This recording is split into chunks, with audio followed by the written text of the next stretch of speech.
Hello guys, and welcome back to our YouTube channel Scratch Learners. Today, we are going to discuss about the double hashing method. Till now, we have discussed about different hashing techniques, linear probing and quadratic probing, right? And if you don't know about any one of those, then please watch out the videos and the link is given in the description box. So, as we already know, closed hashing can be done in three ways: linear probing, quadratic probing, and double hashing. So, as we have seen in the last videos, random hashing is not free from clustering, right? In both the linear probing and quadratic probing methods, we have found that clustering occurs when two keys are hashed into the same location. So this third method, double hashing, is used. As the name suggests, double hashing means there will be two hashing functions. So double hashing is the efficient method of collision resolution techniques because it uses double hash function to calculate the address of any key. That means here we will be using two hash functions. As we already know, we can't remove collision, but we can try to avoid collision to lessen the number of collisions that are occurring. So here double hashing is used and it is an alternative approach to avoid the clustering problem by using a second hash function in addition to the first one. And here hash function should be such that the hash address generated by the two hash functions are distinct. Okay, so whatever hash functions we are using, both the hash function should lead to an address which are distinct. That means the generated address should be different. So the formula for double hashing is hash of key value k at the prob value p is equals to hash 1 with key value k plus p into hash function 2 with key value k. That means here h1k is the first hash function and h2k is the second hash function. And we already know p is the prob number whose value can be 0, 1, 2 up to m minus 1. And what is m? M is the size of the hash table. So using this formula, we will calculate the hashed address by double hashing method. So the only thing we need to remember in this formula is that both the hash function should be different and unique. So if our first hash function is modulo division method, then the second one can be mid square method or folding or shifting. Here we can also use the same hashing method, like we can use modulo division method or the division remainder method for both the hash functions, but the divisor in that case should be different for both the hash functions so that they lead to unique values. Now let's understand double hashing method with this example. Here we need to insert some records with key values 19, 15, 7, 39, 55, 29, 45 and 67 in a hash table of size 12. So our hash table is of size 12, that means from index 0 to index 11. And we need to map all these values by double hashing method. So as we already know, the formula for calculating it is h1k plus p into h2k. Here we can take any random method for both h1 and h2. Here I am taking the first hash function as the modulo division method. Okay, so it will be k mod m. And what is m? M is a prime number which is closer to the size of the hash table. So as our hash table is of size 12, a prime number closer to it is 11, right? So I am taking the first hash function as k mod 11. And the second hash function I am taking is from the pseudo random method. So let's consider it to be k mod 7 plus 1. Okay, so we have defined both the functions.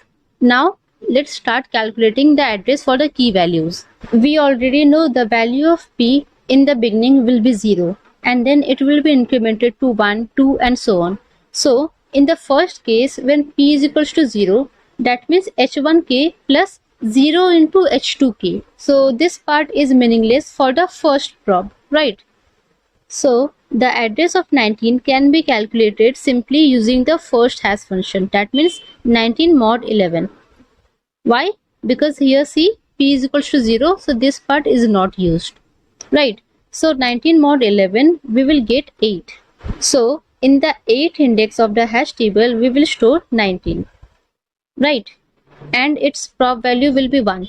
Why? Because we have mapped the key value 19 in its first attempt. In the same way, I have written the formulas for calculating the address in the first prop value. So here we get 15 mod 11 equals to 4. That means 15 will be stored at the 4th index of the hash table. Then the next one is 7 mod 11 equals to 7. So it will be stored in the 7th index. Then next we will get 39 mod 11 equals to 6, right? So at the 6th index of the hash table we will store 39. Now the next value is 55 and 55 mod 11 equals to 0. So at the 0th index we will store the element 55. Now 29 mod 11 equals to 7. Till now we have mapped all the elements in their first attempt, so their prop value will be 1, right? But here as we can see the index 7 is preoccupied, so we will calculate its next location.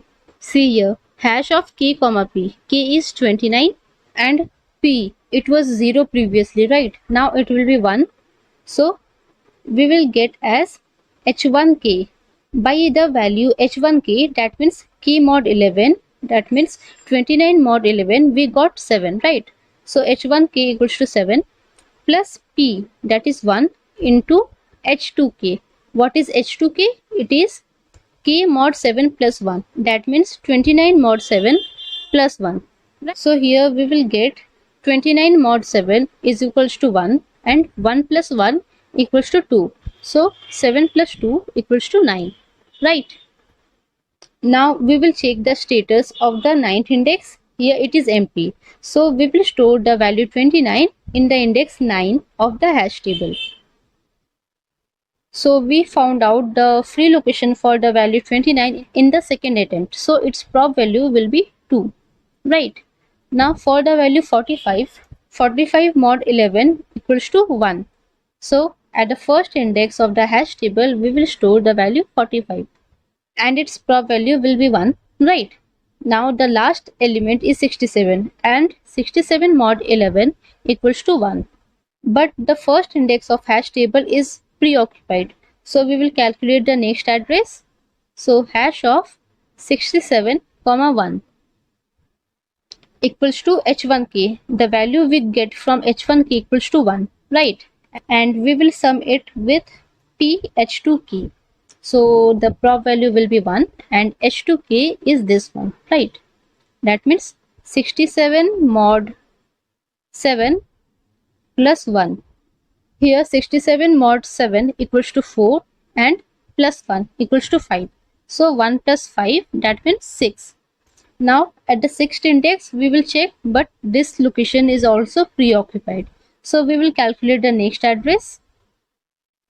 Now the prop value will be incremented to 2 and h1k, it was 1, right? So 1 plus, now prop value will be incremented to 2 and it will be multiplied with h2k, that means same formula 67 mod 7 plus 1, right? Now we will get, here we get 5 and 5 into 2 equals to 10. So we will get its address as 11.